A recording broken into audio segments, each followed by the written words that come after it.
오늘은 제가 특권이라는 제목으로 하나님 말씀을 증거하도록 하겠습니다. 특권 이러면 좀 인식이 좀 그렇지요. 높은 척하는 특권만 있는 게 아니고요. 높은데 낮아지고 겸손해지는 특권도 있음을 우리 알아야 합니다. 제가 오늘 얘기하고 싶은 건 그런 특권이 아니라 우리가 하나님의 자녀로서 할 수 있고 나눌 수 있는 특권에 대한 이야기를 좀 하려고 하는 겁니다. 아침 기도회에 나왔던 한 친구가, 저는 그 친구가 교회를 다니는 줄 알았는데 교회를 다니지 않는데 아침 기도회를 갖고 나오는 친구가 있었거든요.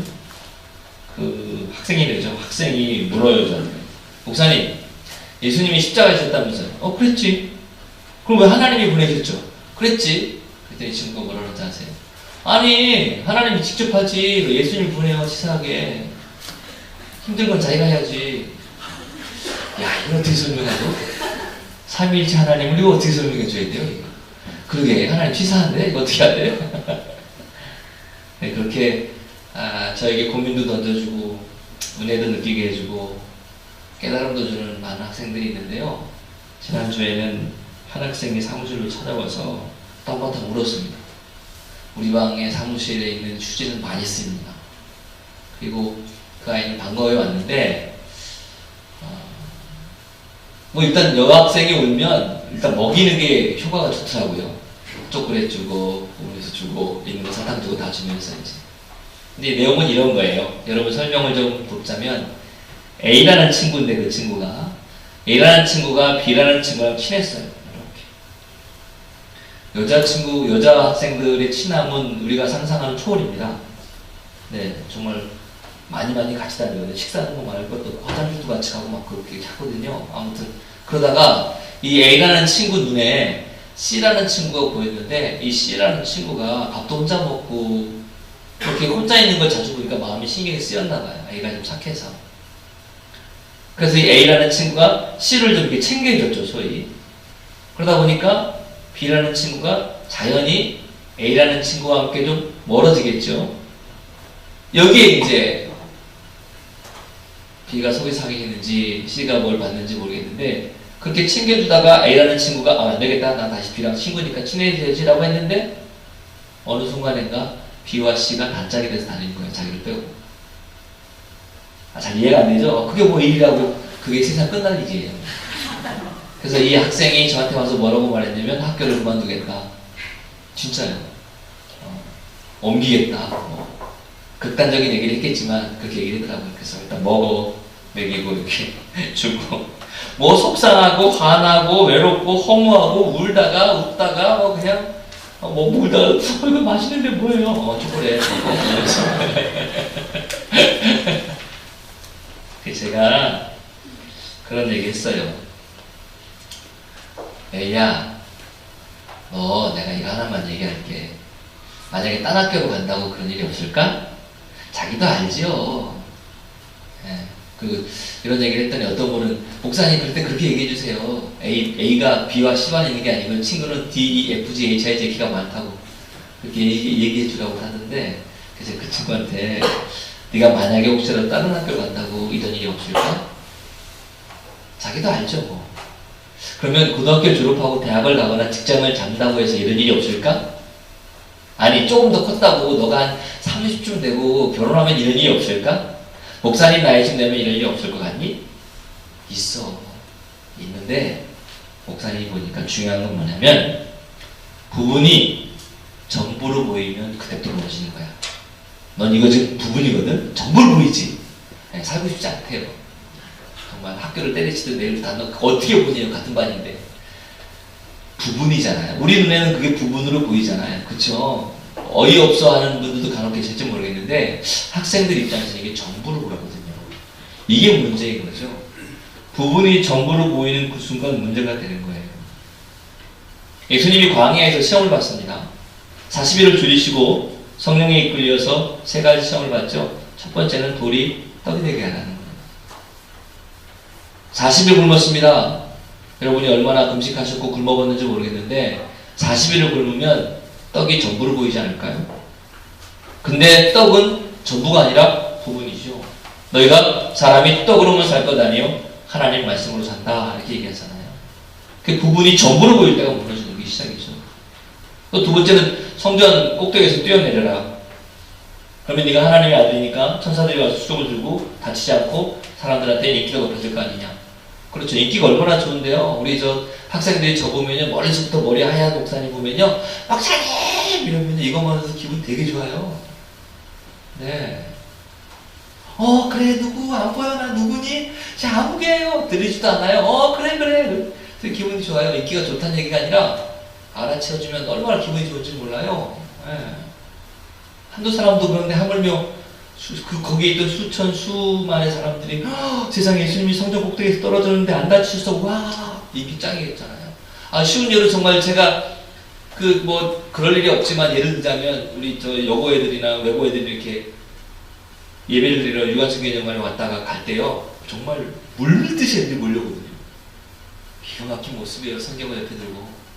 그렇게 갈 때 만약에 제가 꼭대기에서 유관순 기념관 꼭대기에서 얘들아 나야 어머 목사님 여기 있다가 나 뛰어내릴게. 어머 뛰어내리지 마세요. 위험해요. 자 내려간다. 어머 보이는데 내가 짠짠 이러면 인기 짱이죠.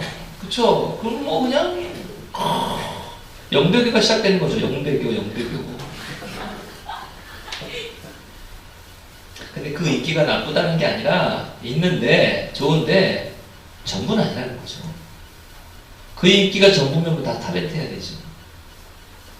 뿐만 아니라 세상 영광을 보여주면서 절해라. 나한테 절하면 이 세상 영광 다 줄게. 세상 영광이 나쁩니까? 아니요. 세상에 저쪽에 높은 데 계시는 분 알고만 있어도 그렇게 애쓰지 않고 일이 척척 되는데요. 네? 그게 나쁜 겁니까? 그게 아니라 문제는 뭐냐면 부분이 전부로 보이면 이게 무너져요. 떡은 부분인데 말씀이 전부인 거죠. 인기는 부분인데 하나님이 전부인 거죠. 근데 그 학생에도 제가 그 얘기를 해준 거예요. 부분을 전부로 착각하지 말아라. 부분을 전부로 착각하는 그 순간부터 무너지는 거죠. 돈은 부분입니다. 명예 부분이고요. 권력 부분입니다. 전부로 오해하면 안 되는 거죠. 그럼 이걸 어떻게 이길 거냐? 부분은 부분으로 인정하고 전부를 전부로 인정할 때 우리가 이길 수 있죠. 넘어지지 않죠. 무너지지 않죠. 소통 전문가가 이런 얘기를 하더라고요. 소통형 인간이 되기에 장애물이 되는 게 뭐냐면 상처라는 거예요. 근데 여러분 상처는 알다시피 누구에게나 다 상처가 있지 않습니까? 외적인 상처뿐만 아니라 내적인 상처 다 있단 말이에요.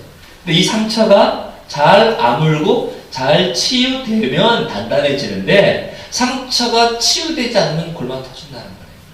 근데 더 중요한 건 이 상처도 내 몸의 부분인 거죠. 근데 이 상처가 있을 때 내 몸의 부분만 보이는 게 아니라 이 상처가 전부를 보이죠. 그쵸? 이게 문제라는 거죠. 제가 그 학생에게 이런 얘기를 해줬어요. 부분의 마음을 빼앗기지 말아라. 네가 그런 마음에 드는 건 오케이, 괜찮아. 그게 잘못된 건 아니야. 네가 A로서 B와 C가 그렇게 친하게 지내는 걸 보면 속상할 수 있어. 화가 날 수 있어. 그래, 네가 그때까지 쏟아부었던 C를 향해서 했던 애정이나 B에게 했던 함께했던 시간들이 뭐였나 싶을 수 있어. 그런데 그건 부분이니까 그 부분을 전부를 보지 말아라. 성경을 펴줘가면서 성경에 있잖아. 지킬 게 많은데 마음을 지켜야 돼. 왜냐면 생명의 근원이 거기서 나오고 잠언서도 읽어주고. 그럼 사실 오늘 이 요한일서 2장 1절 2절 말씀을 그 친구한테 읽어줬어요. 제가. 목사님은 네가 이런저런 일 때문에 죄 짓지 않았으면 좋겠어. 하나님이 싫어하는 일 하지 않았으면 좋겠어. 혹여라도 이런 현상 때문에 누굴 미워한다든지 누굴 속상해한다든지 아니면 나 학교 때려칠 거야 관둘 거야 이런 생각 이런 건 안 했으면 좋겠어. 그런데 만일 혹시라도 그런 생각이 들었다면 내가 너가 죄를 안 지었으면 참 좋겠지만 혹시라도 네 마음 가운데 죄가 있었다면 그때는 우리의 대속자이신 예수님을 지금 기억할래? 그렇게 얘기해 줬어요.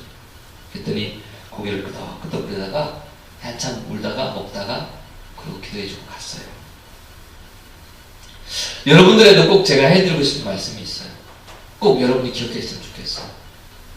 고난 가운데 계시든지 어려운 가운데 있든지 아니면 터널이 아니라 동굴 같은 데 있든지 아픈 가운데 있든지 여전히 지금 버티고 견디고 있든지 부분의 마음을 빼앗기지 말고 전부이신 예수 그리스도를 꼭 기억할 수 있기를 주의 이름으로 축원합니다. 아멘. 찾아온 학생에게 정답이 될지는 모르지만 제 나름대로 믿음으로 해법을 그에게 이야기해 줬거든요. 그러면 예배 자리에 찾아나오는 여러분들에게 이런저런 어떤 일이 있는지 저는 모르죠. 모르는데 여러분에게 있어 삶의 해법을 찾자면 어떤 상황에서건 예수 그리스도를 기억하는 것만큼 해법이 될 수 있는 게 있을까? 찬양 중에 이런 찬양이 있죠. 주의 보좌로 나아갈 때에 어떻게 나아가야 할까? 나를 구원한 주의 십자가 그것을 믿으며 가네. 주에게 나 여전히 부족하나 나를 부르신 주의 그 사랑 믿으며 가네. 자격 없는 내 힘이 아닌 오직 예수님의 보혈로 십자가 보혈 완전하신 사랑 힘입어 나아갑니다. 십자가 보혈 완전하신 사랑 힘입어 예배합니다. 우리에게는 가장 큰 특권이 뭔지 아십니까? 어떤 자리에서 어떤 일을 당하거나 어떤 일을 했거나 어떤 상황이라 할지라도 하나님 앞에 찾아나올 수 있다는 이 예배자가 될 수 있다는 게 진짜 특권이라는 거죠. 예배 자리에 나오기 전에는 마음이 무너져 있을 수도 있고요. 예배 자리에 나오기 전에는요, 마음이 하늘 끝에 올라가 있을 수도 있습니다. 예배 자리 가운데 나오기 전에 우리의 마음의 상태가 다 다를 수 있습니다. 그러나 예배 자리 가운데 나와서만큼은 주를 바라보니까 내 마음 가운데 주님의 마음이 이렇게 이식되는 거죠. 이게 우리의 진짜 특권이죠. 오늘 그래서 1절 보십시오. 나의 자녀들아, 이겁니다. 나의 자녀들아, 내가 이것을 너희에게 쓰면 너희가 죄를 범하지 않게 하려 함이라. 나는 너희가 죄를 범하지 않았으면 좋겠다. 요한의 마음이에요. 사도 요한의 마음입니다. 나는 너희가 죄를 안 졌으면 좋겠어. 살아가는 이 요한 공동체에 있는 너희들 지체들, 하나님이 싫어하시는 일, 예수님이 싫어하시는 일, 어떤 말로 변명을 하고 어떤 말로 합리화시키고 어쨌든 간에 나는 너희가 죄를 안 졌으면 좋겠어. 육신이 약하다고 말하는 것도 좋고 하던 건데요, 남들 다 하는데요, 이런 얘기 다 해도 이해는 되겠는데, 그런데 나는 너희가 죄를 안 졌으면 좋겠어. 죄를 범하지 않았으면 좋겠어.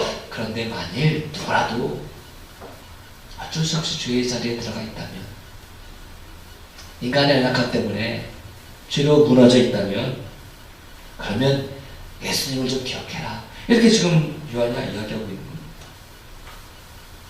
제3죄는 안 들키면 그만입니다. 덮어버리면 그만이에요. 그래서 영화 같은 거 보면 그 죄를 덮으려고 더 큰 죄를 저지르지 않습니까? 그런데 하나님 앞에서는 안 그렇단 말이에요. 왜냐하면 악한 영이 있거든요. 우리를 참수하는 영이 있거든요. 요한계시록 12장 10절에 보면 우리를 참수하는 자가 쫓겨났고 이런 표현이 나온단 말이에요. 그러니까 우리를 참수하는 자가 있단 말이에요. 문학과 신학을 전공했던 아일랜드 청년 조셉 스크리븐이라는 사람이 있었습니다. 1886년에 하나님 앞에 갔는데 결혼을 며칠 앞두고 사랑하는 약혼녀가 그만 익사하는 아픔을 당합니다. 그래서 그는 아픔을 극복하기 위해서 캐나다로 이주를 했고요. 거기서 또 생활하다가 새로운 좋은 처자를 만나서 새로운 사랑을 시작하죠. 근데 그 여인조차도 폐렴으로 앓다가 세상을 떠나게 됩니다. 세상의 모든 불행이 자기한테 오는 것 같았어요. 사랑하는 사람을 두 번이나 했던 슬픔을 또 지켜주지 못했다는 스스로의 그 괴로움과 자괴감 때문에 삶을 살 수가 없었어요. 무릎 꿇고 흐느끼며 하나님과 독대했습니다. 그때 하나님이 만나주셨죠. 그래서 조셉이 기도하면서 하나님이 주시는 위로를 받았어요. 세상이 줄 수 없는 위로를 받았고 사람들이 어찌할 수 없는 위로를 기도하면서 받았어요. 그래서 그가 다시금 새 힘을 갖고 살아갈 수 있게 됐거든요. 그렇게 또 살다가 연락을 받았는데 아일랜드 고향에 있는 어머니가 갑자기 병에 걸리셔서 돌아가시게 됐다는 연락을 받게 됐어요. 근데 상황이 여의치 않아서 직접 가보지 못하게 되고 가면 이미 돌아갔을 것 같은 그 상황에 맞닥뜨렸어요. 그래서 이 사람이 믿음의 글을 씁니다. 죄짐 맡은 우리 구주 어찌 좋은 친구인지 걱정 근심 무거운 짐 우리 주께 맡기세. 주께 구함 없는 고로 복을 받지 못하네. 사람들이 어찌하여 아랠 줄을 모를까. 시험 걱정 모든 괴로움 없는 사람 누군가. 부질없이 낙심 말고 기도드려 아뢰세. 이런 진실하신 친구 찾아볼 수 있을까. 우리 약한 아시오니 어찌하니 아랠까. 이 조셉의 신앙 고백이죠. 그렇죠. 스크리븐이 그래서 결국은 어머님이 돌아가시고 나서 목회 길을 겁니다. 신학 공부를 했으니까 목회자가 돼서 목회를 하는데 목공일을 하면서 빈민을 도와주고 불우한 이웃에 헌신적으로 삶을 살죠.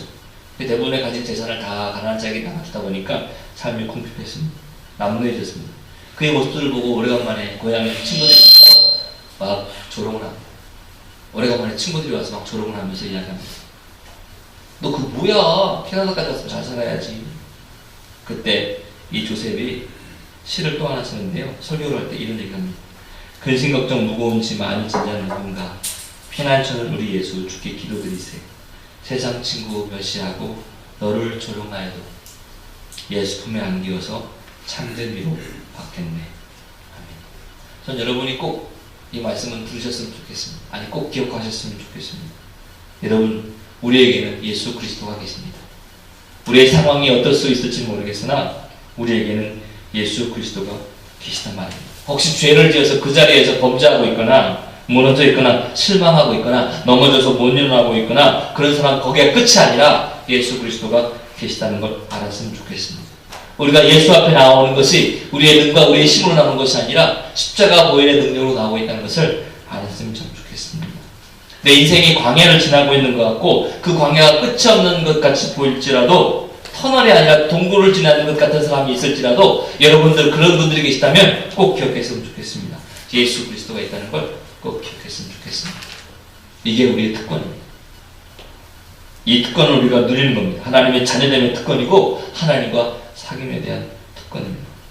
근데 예수를 믿는다고 하고 자녀라고 하고 특권을 누린다고 하는데도 기쁘지 못한 사람을 너무나도 많이 보게 됩니다. 왜 그럴까요? 분명히 우리 구원받은 자들인데 왜 기쁘지 않은 일이 있을까요? 분명히 우리 하나님의 자녀인데 예수님 나 믿는데 왜 기쁘지 않을까요? 이유는 한 가지입니다. 구원이 없어져서가 아니라 기쁨을 누리지 못하는 이유는 죄에 떨어지기 때문에 그렇습니다. 우리가 구원을 받았는데 죄의 자리에 있으면 하나님을 믿는 기쁨을 누릴 수가 없습니다. 우리가 구원을 받았는데 즐겁지 않은 이유는 구원이 힘이 약해서가 아니라 우리 안에 있는 죄로 말미암아 하나님의 영광이 가려웠기 때문에 그렇습니다.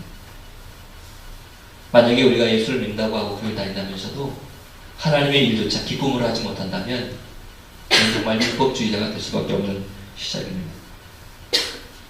그때 요한은 뭐라고 말하냐면요. 요한복음 1장 29절에서 이렇게 얘기합니다. 요한이 예수께서 자기에게 나오시는 보고 이르되 보라 세상 죄를 지고 가는 하나님의 어린 양이로다. 예수님을 봐라. 자꾸 봐라. 저도 여러분에게 권면합니다. 혹시 죄의 자리 가운데 있거나 아니면 슬픔과 곤란 가운데 있거나 도대체 견딜 수 없는 상황 가운데 있거나 답이 안 나오거나 답을 찾기보다는 예수 그리스도 어린 양을 바라보십시오. 그러면 회복의 역사가 거기서부터 시작됩니다. 우리가 바라보는 게 얼마나 중요한지 여러분 아시지요? 구약의 제사 다 기억나십니까? 구약의 절기에 사람이 제사를 지내러 제사장 앞에 나오면 제물을 갖고 오지 않습니까? 그러면 제물을 가져온 그 사람에게 제사장이 안수하잖아요. 제물을 가져온 사람, 제물을 이렇게 안수해서 야훼 하나님 이 사람에게 있는 죄를 이 제물에게 옮겨주십시오 라고 기도하고서 옮겨갔다고 치고 이 제물을 잡는 거 아니에요? 피를 다 쏟고 내장을 끄집어내고 가죽을 벗기고 각을 떠서 태워서 번제를 드립니다. 근데 이 모든 모습을 제물을 가둔 이 사람이 보고 있어야 합니다. 왜냐하면 나 때문에 죽은 거니까. 그 내가 다시는 그와 같은 죄를 저지르지 아니하리라 다짐하고 또 다짐하는 거죠. 1, 2분 보고 마는 게 아니라 그 모든 일이 끝날 때까지 다 보고 있는 게 정답이었습니다. 이게 정식이란 말이에요. 우리가 기도할 때마다 예수님의 이름으로 기도한다는 것, 우리가 십자가를 바라보고 우리가 하는 모든 일 속에 내 신앙은 내 안에만 모을 것이 아니라 예수 그리스도를 바라봐야죠. 그래야 죄도 이기고 그래야 세상도 이기고 그래야 하나님의 위로도 받고 할렐루야 아멘. 주 예수 그리스도 바라보시기를 주의 이름으로 축원합니다. 다른 거 아닙니다. 이게 첫 번째 지켜야 할 겁니다. 그러면서 계속 이야기하는 게 요한일서 2장 3절에 계명을 지키면 이러죠. 우리가 그의 계명을 지키면 이로써 우리가 그를 아는 줄로 알 것이요 그를 아노라 하고 그의 계명을 지키지 아니하는 자는 거짓말하는 자라는 거죠. 우리가 계명을 지켜야 할 게 있습니다. 기억하십시오. 지켜야 합니다. 이걸 죄의 자리에 떨어지면 예수 그리스도를 자꾸 보고 기쁨을 회복해야지 이걸 놓치고 있으면 안 됩니다. 언젠가 교회에 제가 왔다 갔다 그냥 하는 것 같아도 다 듣거든요. 이렇게 주방 괜히 인사하러 가는 것도 다 듣거든요. 이렇게 청사실 때도 이렇게 인사하면 다 듣거든요. 듣는 게 아니라 들리거든요. 근데 그날은 한 분, 두 분이 청소하시더라고요. 몇 주 전 얘기입니다. 전화 통화하는 걸 아마 핸드폰이 커서 다 들렸습니다. 못 오시는군요. 그래요? 그러면 그냥 두세요. 제가 할게요. 그쪽에서 아닙니다. 그건 남겨두시고요. 여기는 하시고 거기는 남겨두세요. 그건 제가 저녁에 가서 할게요. 그랬더니 이분이 뭐는 그냥 제가 온 길에 다 할게요. 이쪽 전화 속에서 아니요 그러지 마시고 그건 남겨두세요. 제가 할 거예요. 제 몫이에요. 그랬더니 다들 다 맞는 말씀이잖아요. 근데 이 전화 하는 분이 딱 이러는 거예요. 제 기쁨인데 왜 그러세요? 제가 할게요.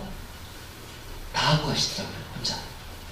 이 넓은 본당과 저기와 화장실을 다 하고 가시더라고요. 신앙 그거 아닙니까? 아휴 진짜 내가 제일 만만해? 나만 청소해 나만 하죠. 지들은 화장실 한가? 나만 청소해 나만. 여기 안 밟고? 나만 청소해 나만. 이게 아니라 내 기쁨이에요. 제가 할게요. 그거 혼자 생각해봐요. 여기를 이렇게 청소하면서 그분이 그러셨겠죠. 여기는 청소하면서 우리 목사님 여기가 설교하시는 데구나 청소하셨겠죠. 저 이렇게 우리 이제 반주하는데 여기 청소하셨겠죠. 여기 청소하면 우리 성가대가 이렇게 앉아서 청소하셨겠죠. 그렇잖아요? 그렇지 않겠어요?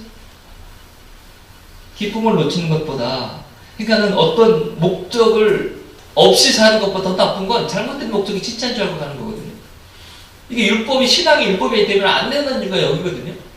하나님의 말씀이 나로 말미암아 은혜를 주고 기쁨을 주고 감사를 줬으면 누리고 베풀고 나아가야 되는데 이게 이제 재판장처럼 위에 서 있어 버리면 이게 문제가 되는 거예요.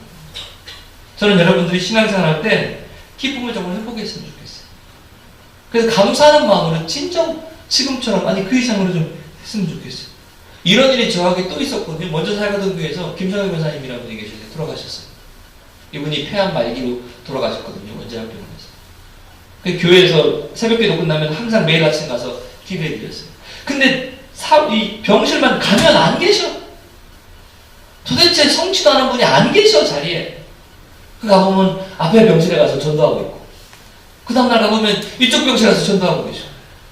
아우 정말 그래서 좀 그만 좀 하시라고 좀 앉아 계세요. 제가 새벽기도 끝나고 오늘 이 시간만이라도 좀 앉아 계세요. 그 자리에 그랬더니 목사님 근데 어느 날 갔더니 그 층에 안 계셔요.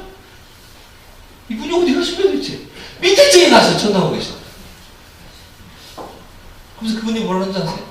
목사님 기뻐서 해요. 기뻐서 제가 하나님 앞에 가서 뭐 얘기해요? 기뻐서 해요. 그저 깨달은 게 있습니다. 뭐라고 설명해도 신앙생활을 기쁘지 않으니까 안 할래요. 이건 정말 말도 안 되는 말이고요. 저 때문에 기쁘지 않아요. 이 일 때문에 기쁘지 않아요. 저 사람 때문에 기쁘지 않아요. 신앙생활. 나 때문에 기쁘지 않을 수 있어요. 내 안에 있는 것 때문에 기쁘지 않는 거예요. 내 안에 있는 죄 때문에 그런 거지 누구 때문이 아니에요. 무슨 일 때문에 아니에요.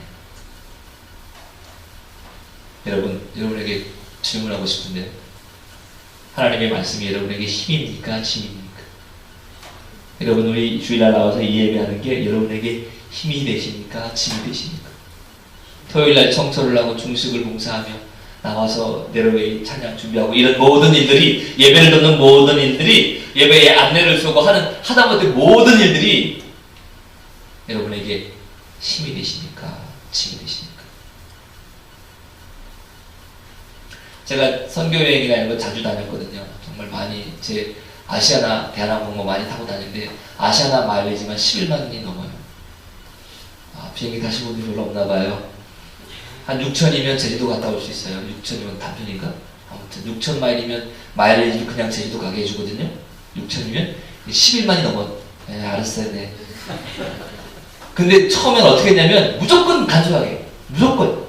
왜냐면 짐 찾는 거 되게 짜증나거든요. 그래서 가능하면 기내에 핸드풀하게 그냥 기내에 들어갈 수 있는 걸로 일부러 이렇게 그런 것도 샀어요. 가방 메고 백 리스펙 같은 거 백 메고 끌고 그 기내에 들어갈 수 있는 거 딱 깔끔하게 들어갔다 나오는 거예요. 기회 안 차게. 근데 뭐 설교하러 가거나 공부하러 가거나 뭐 이렇게 가면 당장 옷은 옷인데요. 뭐가 필요하냐면 신발이 문제가 돼요. 왜냐? 설교할 때는 구두 신어야죠. 양복에 운동화 생각해보세요. 구두 신어야죠. 가서 운동도 좀 해야 될 거 아닙니까? 편하게? 청바지 입잖아요. 뭘 신어야 돼요? 퀴즈하게. 아저씨 패션의 가장 명이 청바지에 구두라면서요. 하나. 그러니까 그 운동화가 퀴즈한 거 있어야 되죠. 운동할 때 운동화 있어야 되죠. 그리고 슬리퍼라는 게 얼마나 편한 줄 아세요? 슬리퍼. 벌써 신발만 4개를 가져가려면 기내에 안 갖고 이게 힘들어요. 그럼 어느 순간에 마음을 내려놨어요. 그래서 큰 거 하나 딱 120을 넣을 수 있는 거 딱 가져가요. 그러니까 여유가 생기니까 넣을 게 많아요. 이렇게 많아지니까 귀찮긴 해도요, 이게 외국에 가서는 나를 참 편하게 해주더라고요. 무슨 말을 하려는지 아시겠어요? 여러분이 좀 무겁게 생각하는 거, 힘들게 생각하는 거, 그것 조금 편하자고 진짜 보내실 생각이에요? 그러니까 우리는 믿음을 지키면서 하는 게 아니라 믿음을 지키려고 하면 믿음이 나를 지켜주더라고요. 할렐루야. 아멘. 주의를 지키는 게 힘들죠? 근데 이걸 주의를 지키는 게 여러분을 지켜줍니다. 말씀을 읽고 묵상하는 거 힘드시죠? 근데 그게 여러분을 지켜주십니다. 아멘입니까? 아멘. 한 가지만 더 이야기하고 마칠게요. 그리고 5절 6절 넘어가니까 결국은 그거예요. 지키고 행해라. 요한일서 2장 5절에 보면 누구든지 그의 말씀을 지키는 자는 하나님의 사랑이 참으로 그 속에서 온전하게 되었나니 이로써 우리가 그의 안에 있는 줄을 아노라. 6절 그의 안에 산다고 하는 자는 그가 어떻게 하는 대로 행할지래요? 예수님이 행한 대로 그대로 하래요. 너 행해래요. You did. 예수님이 하신 것처럼 그렇게 하는 거예요. 요한복음 14장 15절 잘 들으십시오. 너희가 나를 사랑하면 나의 계명을 지키리라. 21절 나의 계명을 지키는 자라야 나를 사랑하는 자니. 23절 예수께 대답하여 이르시되 사람이 나를 사랑하면 내 말을 지키리니. 아멘입니까? 우리 여러 번 맙시다. 하나님 말씀 지키도록 애를 쓰고 헌신하고 충성해서 내가 하나님 안에 있는 자임을 말씀을 지킴으로 드러내자 이 말이에요. 어느 목사님이 유학하면서 공부하시다가 본 내용을 고백하시는데 이런 얘기를 하더라고요. 유대인 학생들이 농구를 하는데, 여러분 유대인들이 이렇게 머리에 쓰는 거 뭔지 혹시 아세요? 키바라고 그러거든요. 이걸 키바에 쓰고 농구를 한대요. 농구가 좀 격하지 않습니까? 키바가 떨어지면 어떻게 하겠어요? 타이밍인데 딱. 그럼 심판이 호랑이를 휙! 한대요. 키바가 떨어지면. 그러면 다시 멈췄다가 키바를 쓰고 다시 농구 시작을 하는 거예요. 뭐야 그게? 농구라는 거야? 뭐라는 거야? 쉽죠? 근데 그 유대인 학생들은 철저하게 성인이 되기 전까지 키바를 쓰는 훈련을 학교에서 시킨다는 거예요. 그러면 자기가 유대인으로서의 아이덴티티나 나는 거죠. 제 학생들이 이제 1년쯤 남짓 봤잖아요. 복장을 보면 절반을 알 수 있어요. 우리 여고 외고 교복이 있거든요. 이뻐요. 정말. 교복보다 너희들이 더 이쁘다. 이상한 표정 짓지 말고. 이쁘거든요. 그런데 이 아이 중에 가끔은 체육복 입구나 이렇게 다니는, 생활복 입고 다니는 친구들, 그게 나쁘다는 얘기가 아니라 교복을 입은 친구들은 확실히 달라요. 뭔가 좀 스스로가 달라져요. 저는 여러분들이 딱 지키는 자가 됐으면 좋겠어요. 그래서 이 특권을, 하나님의 자녀의 특권을 회복했으면 좋겠습니다. 그리고 회복하는 것만이 아니라 이 특권을 사용하는 일들이 참 많았으면 좋겠어요. 말씀을 마치겠습니다. 저나 여러분이나 하나님의 자녀입니다. 아멘이죠? 아멘. 사단 마귀가 악한 영이 세상에 어찌 나갈지라도 우리에게 하나님이 계십니다. 힘들고 어려운 자리, 고난의 자리, 아픔의 자리 주님 바라보십시오. 그러면 그 주님이 나를 지켜주십니다. 지키고 행할 때 내 특권이 나를 살려줍니다. 오늘도 이번 한 주도 하나님 말씀 가운데 주님의 자녀임의 특권을 누리며 활용하고 지키며 살아가는 저와 여러분들 되시기를 주의 이름으로 간절히 축원합니다. 아멘. 기도하겠습니다.